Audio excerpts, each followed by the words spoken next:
santé, c'est aussi la conviction de ceux, et ils sont de plus en plus nombreux en France, qui pratiquent la course à pied, voire pour les plus acharnés le marathon, comme celui de New York par exemple, nous en parlions tout à l'heure. La course à pied, c'est bon pour le corps, pour maigrir par exemple, mais aussi pour l'esprit. Mathieu Méranville, Raïda Outaï. Lorsque Marie Rousset se replonge aujourd'hui dans ses photos d'il y a 3 ans, elle revoit une femme bien différente, car elle est passée de 120 kilos à tout juste 60.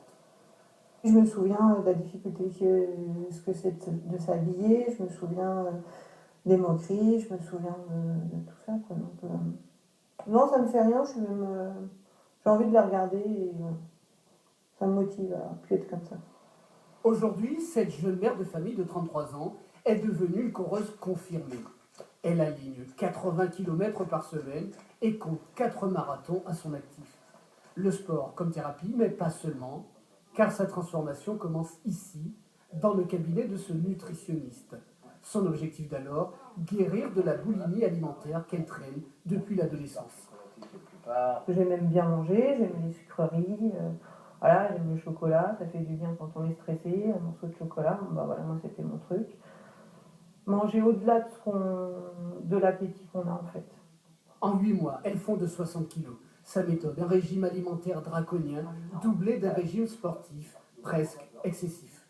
J'avais peur qu'elle délaisse sa famille, qu'elle délaisse ses enfants, qu'elle délaisse tout ça. Et là, heureusement, elle a été intelligente et maintenant, elle a réussi effectivement d'une addictologie au sport à passer à une passionnée de sport. Ce qui est quand même différent. C'est-à-dire qu'elle n'est pas malade du sport. Elle aime ça maintenant, c'est une passion, mais c'est plus une maladie. Marie Rousset est devenue accro, comme tous ces joggeurs. Ils battent le macadam à Paris, Londres ou New York. Un phénomène de société croissant, étudié dans ce livre, Courir, écrit par ce philosophe. Un drôle de philosophe en vérité, Guillaume Leblanc. Il ne se contente pas de noircir les pages, mais aligne aussi les kilomètres.